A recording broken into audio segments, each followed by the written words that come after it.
हमारे चैनल में।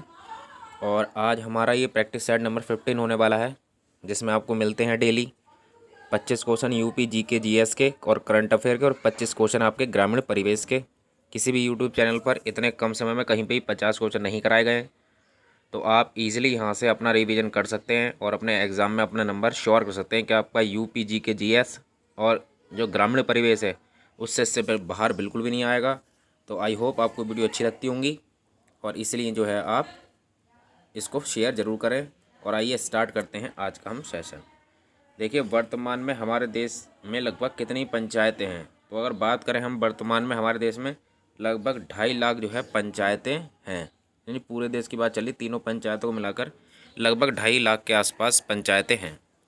आगे आपका ग्राम शब्द का उल्लेख सर्वप्रथम किस वेद में मिलता है। देखिए, ग्राम शब्द का जो उल्लेख है सबसे पहले जो यज्ञवेद है, जो सबसे पुराना वेद है, उसके अंदर मिलता है। ठीक है, सामवेद को गायन वेद कहा जाता है, और यजुर्वेद में जो है आपकी दवाई वगैरह के बारे में दे रखा है आयुर्वेद। ठीक है, आगे बढ़ते हैं। ग्राम सभा की बैठक बैठक वर्ष में कम से कम कितनी बार होनी चाहिए।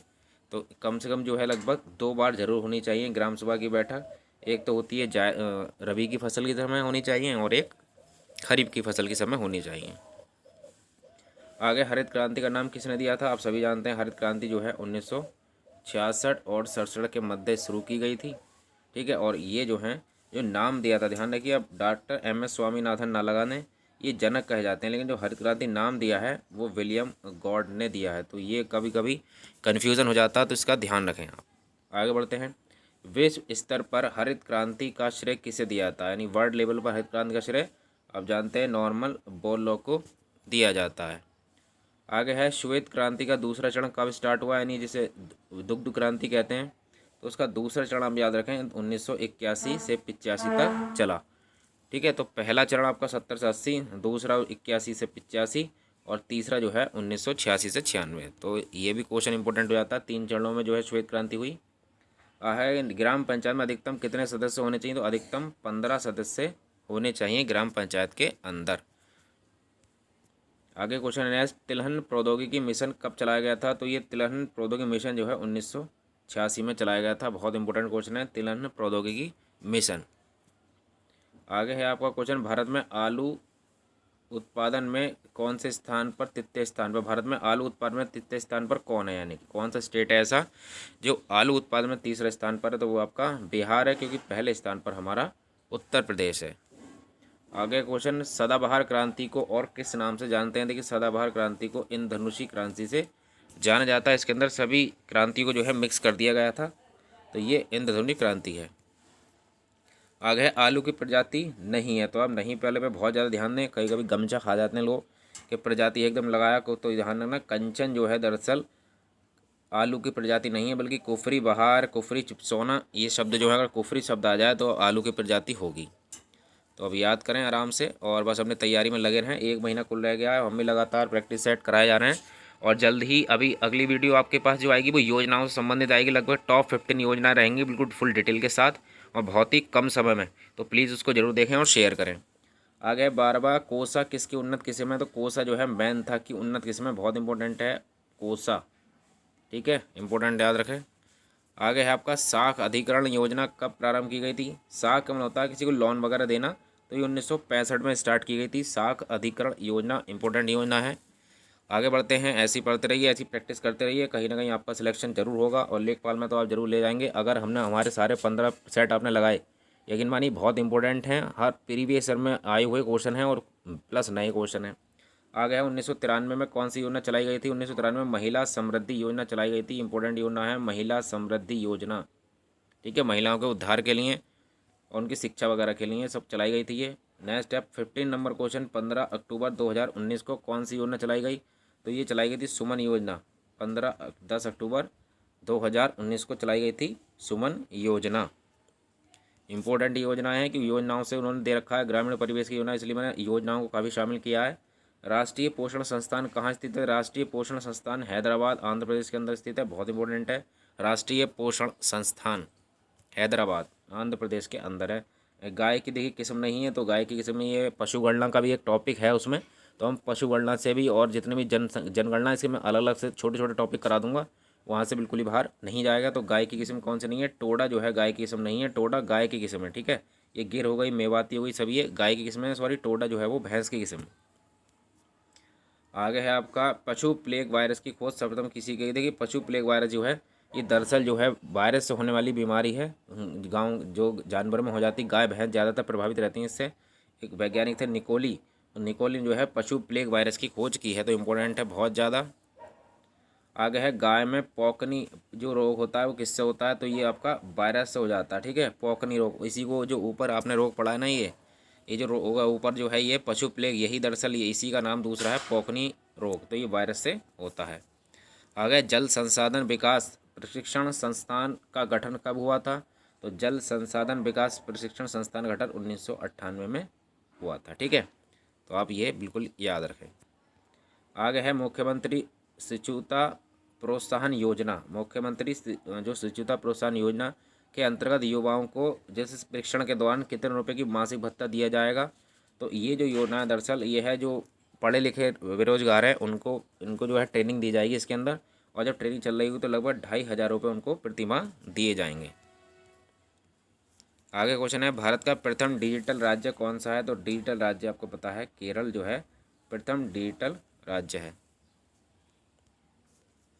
आगे समन्वित ग्राम विकास जो कार्यक्रम कब हुआ, जिसको IRDP के नाम से भी जाना जाता है, तो ये जो कार्यक्रम है 1980 में स्टार्ट हुआ था, आप ये याद रखें बिल्कुल अच्छी तरह से। और इसको ही 1999 में जो आपकी स्वर्ण जयंती ग्राम स्वरोजगार योजना थी उसमें इसको मिला दिया गया था, तो ये भी याद रखें आगे चल के। लेकिन फिलहाल बहुत इंपॉर्टेंट है ये 1980 में। मैं जब योजनाएं कराऊंगा आपको तो सारी जो है पहले हम डेट वाइज लेके चलेंगे, ठीक है। डेट वाइज जैसे 1991 से लेकर जो योजना चलेंगी बिल्कुल डेट वाइज चलेंगे आपको, तो टॉप 15 योजना आपको जल्दी मिलने वाली हैं और गारंटी है आपकी, उसी में आपको याद हो जाएगा वीडियो के लेक्चर के दौरान ही। अगर मटर की पत्ता विहीन प्रजाति है तो अपर्णा जो है मटर की जो है पत्ता विहीन प्रजाति नहीं, इसमें फसल में पत्ता नहीं होता, ठीक है। आगे है यदि पंचायत भंग होती है तो किस अवधि के अंदर निर्वाचन जो है होना होंगे, तो अगर पंचायत भंग होगी तो लगभग 6 महीने के अंदर तो क्या होगा, निर्वाचन होगा। और निर्वाचन कौन कराएगा, राज्य निर्वाचन आयोग कराएगा, और अधिसूचना जारी करेगा कि कब कराने वो राज्य सरकार जारी करेगा, तो आप ये भी याद रखें, ठीक है। आगे अब आते हैं हम UP GK GS के करंट अफेयर के क्वेश्चन जो बहुत इंपॉर्टेंट है। 25 क्वेश्चन यहाँ से भी आपको देखने को मिलेंगे। तो नेक्स्ट क्वेश्चन है इसमें चमेरा बांध किस नदी पर है, तो चमेरा बांध जो है आपका बहुत इंपॉर्टेंट है, चमेरा बांध रावी नदी के किनारे है, बहुत इंपॉर्टेंट है चमेरा बांध। आगे है आपका उत्तर प्रदेश का राजकीय वृक्ष कौन सा है, तो उत्तर प्रदेश का राजकीय वृक्ष जो है वो अशोक है, ये भी आप याद रखें, ठीक है। आगे है आपका सीकम, ये किसके पाचन में काम आता है, देखिए सीकम जो है वो सेलुलोज को पचाता है, और सीकम जो है वो छोटी आंत का पार्ट होता है, किसका है, छोटी आंत का पार्ट है जो सेलुलोज को पचाने का काम करता है। आगे है डैन्यूब नदी का उद्गम जो है ये कहाँ से है, तो डैन्यूब नदी जो है वो जर्मनी के अंदर बहती है, और ये यूरोप की जो नदी है वोल्गा उसके बाद सबसे लंबी नदी है डैन्यूब नदी, ठीक है। और ये काला सागर में जो है अपना पानी गिराती है काला सागर में, और 10 देशों से होकर गुजरती है, ये भी याद रखें। तो डैन्यूब नदी के बारे में इतना काफ़ी आप जान लिया, फिलहाल जर्मनी से ये बहती है। अगर विटामिन ई से संबंधित कौन सा रासायनिक पदार्थ है, तो विटामिन ई को जो है टैकोफेरल कहा जाता है। विटामिन ई इसको सुंदरता वाला विटामिन भी कहा जाता है, और बांझपन जो है इसी की विटामिन की कमी से हो जाता है, ठीक है। विटामिन B5 हो गया, कैल्सीफेरॉल आपका विटामिन डी हो गया, तो इसका आंसर जो हो जाएगा वो आपका कौन सा हो जाएगा, टैकोफेरॉल। आगे है टेरोरोसा शब्द का तात्पर्य, इंपॉर्टेंट क्वेश्चन है। टेरारोसा जो है ये लाल मिट्टी को कहा जाता है, ठीक है, जैसे हमने कहा टेरा जो है मिट्टी की कला होती है, ठीक है। तो ये फिलहाल जो है टेरारोसा जो है लाल मिट्टी को कहा जाता है। आगे आपका कर्क रेखा निम्नलिखित में से किन राज्यों से गुजरती है, तो देखिए कर्क रेखा की बात करी जाए तो आपकी जो है गुजरात से भी गुजरती है, ठीक है, झारखंड से भी गुजरती है, मिजोरम, लेकिन ये असम से नहीं गुजरती है, तो असम तो बहुत ऊपर हो गया। तो फिलहाल जहाँ पर आपका 3 ऑप्शन है उसको काट दीजिए, तो 1, 2, 4 जो है इसका आंसर हो जाएगा गुजरात, झारखंड, मिजोरम, ठीक है। उत्तर प्रदेश से भी नहीं गुजरती, धारंगना मध्य प्रदेश से गुजरती है, त्रिपुरा से गुजरती है, ठीक है, राजस्थान से गुजरती है, आप याद रखें। आगे पीयूष ग्रंथि मस्तिष्क में कहाँ पाई जाती है, तो ये पीयूष ग्रंथि मस्तिष्क के अंदर पाई जाती है, ठीक है, तो आप ये याद रखें, मास्टर ग्रंथि इसको कहा जाता है। आगे एक फ्रीज में शीतलक यानी जो ठंडा करने का काम जो आता है उसको शीतलक कहते हैं, वो फ्रियोन है, ठीक है। तो फ्रियोन जो है वो फ्रीज में शीतलक का काम करता है, गैस है ये फ्रियोन। आ गया एडमिरल कप किससे संबंधित है, तो ये एडमिरल कप जो है वो आपका नौकायन से संबंधित है। इस तरह नेहरू ट्रॉफी है एक, नेहरू, वो कई बार पूछी गई है। नेहरू ट्रॉफी भी आपकी नौकायन नौका से संबंधित है, इसके अंदर प्रतियोगिताएं होती हैं नौका की, ठीक है। अगर इंटरनेट का स्टैंडर्ड प्रोटोकॉल कौन सा है, स्टैंडर्ड प्रोटोकॉल है TCP या फिर IP, इसको कहा जाता है इंटरनेट प्रोटोकॉल, ठीक है। तो ये याद रखें, स्टैंडर्ड प्रोटोकॉल जो है वो IP या TCP है। आगे गीत गोविंद के लेखक कौन है, तो गीत गोविंद के लेखक जो हैं वो जयदेव हैं। इम्पोर्टेंट है, कई बार बुक पूछी गई है, गीत गोविंद के लेखक जयदेव। आगे क्वेश्चन आते हैं 38, प्राचीन भारत के महान व्याकरणविद पतंजलि किसके समकालीन थे। देखिए पतंजलि जो है किसके दरबार में रहते थे, वो पुष्यमित्र शुंग, जो शुंग डायनेस्टी थी उसके दरबार में रहते थे, ठीक है। इन्होंने ही इनके लिए अश्वमेध यज्ञ कराया था, ठीक है। और ये शुंग डायनेस्टी कब आई थी, जो पुष्यमित्र शुंग थे, ये जो अशोक जो मौर्य वंश था उसके लास्ट वाले जो शासक था बृहद्रथ, उसको मार के जो है ये क्या बने थे, राजा बने थे। आगे बढ़ते हैं। आगे क्वेश्चन है, एक कंप्यूटर में स्टोरेज माध्यम की क्षमता की इकाई क्या होती है, तो जो सबसे छोटी इकाई होती है वो कौन सी होती है, वो बताइए, बाइट होती है, ठीक है। बाइट जो है स्टोरेज माध्यम की क्षमता की इकाई होती है। आगे आपका the test of my life book के लेखक कौन है, तो ये आपके हैं युवराज सिंह। कौन है, युवराज सिंह जो है the test of my life book है, ये पूछी गई थी SSC में भी, रेलवे में भी। तो युवराज सिंह जो है the test of my life के लेखक हैं।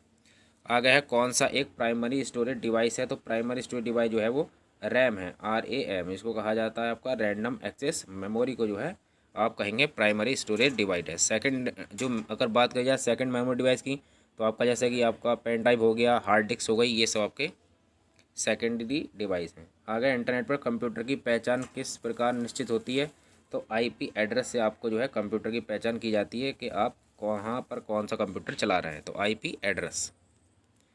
आगे है निम्नलिखित में से कौन सा पौधा है जो अपने भोजन के लिए कीटों को पकड़ लेता है, तो इस तरह के जो पौधे होते हैं वो कीट भक्षी पौधे होते हैं, और उसका जो नाम है वो है यूट्रिकुलेरिया। तो ये यूट्रिकुलेरिया जो है ये कीट पक्षियों को खा लेते हैं, कीट छोटे मोटे जो कीट होते हैं उनको खाते हैं। और ये क्यों खाते हैं, क्योंकि नाइट्रोजन की कमी को पूरा करने के लिए खाया जाता है। आगे है आपका सितंबर 2021 में किसके सहयोग द्वारा national single window system launch किया गया, तो पीयूष गोयल के द्वारा national single window system launch किया गया। इसके तहत जो बाहर से अगर कोई विदेशी पैसा लगाना चाहता है, देश के अंदर FDI वगैरह कुछ उद्योग लगाना चाहता है, तो उसके अंदर एक ही बार में रजिस्ट्रेशन हो जाएगा, उसे जगह जगह जाना नहीं पड़ेगा। नहीं, कुल मिलाकर पेपरलेस करना और रोजगार को बढ़ाना है इसका उद्देश्य। आगे राज्य में वर्ष 2021 में राष्ट्रीय पोषण माह 2021 का शुभारंभ किया गया, ठीक है। और ये शुभारंभ निम्नलिखित में से किस महीने में किया गया था, तो ये किया गया था आपका सितंबर 2021 के अंदर राष्ट्रीय पोषण माह बनाया गया था, याद रखें, इंपॉर्टेंट क्वेश्चन है। नेक्स्ट आपका पंजाब में 2011 की अपेक्षा 2013 में कृषि योग्य भूमि में हुई वृद्धि का प्रतिशत कितना था, तो फिलहाल अब ऐसे क्वेश्चन बहुत खतरनाक बन जाते हैं, डेंजर। तो 20% रहा 2013 की अपेक्षा। आगे है अगस्त 2021 में उत्तर प्रदेश सरकार द्वारा निम्नलिखित में से किस खेल को गोद लेने की घोषणा की गई। मोस्ट इंपोर्टेंट क्वेश्चन है, छपेगा बिल्कुल एग्जाम में। तो ये कुश्ती जो गेम है उसको जो है उत्तर प्रदेश सरकार ने गोद लेने की घोषणा कर दी है, ध्यान रखें कुश्ती गेम को। 48वां सितंबर 2021 में किसने स्वच्छ सर्वेक्षण की 7वीं संस्करण लॉन्च किया है, तो कौन करेंगे, जो इसके मंत्री हैं आपके हरदीप सिंह पुरी, ठीक है। आगे बढ़ते हैं 49, खिज्र खां किस वंश से संबंधित था। देखिए खिज्र खां जो था वो सैयद वंश से संबंधित था, तो आप बिल्कुल याद रखें ये वंश 1414 से लेकर आपका 1451 तक चला था, ठीक है, खिज्र खां। आगे है आईने अकबरी किसने लिखा है, तो ये इंपॉर्टेंट क्वेश्चन है बहुत ज़्यादा और कई बार रिपीट हुआ। अब्दुल फजल ने जो है आईने अकबरी लिखा है, तो इसका एक पार्ट है अकबर नामा। तो ये हमारे टॉप 50 क्वेश्चन होते हैं, ये आपको ध्यान रखिए आपके आने वाले एग्ज़ाम के लिए बहुत ज़्यादा इंपॉर्टेंट है। और आप देखेंगे जब इसको एग्ज़ाम करेंगे आप, इससे बाहर आपको क्वेश्चन बिल्कुल भी नहीं मिलेंगे। तो thanks for watching this video.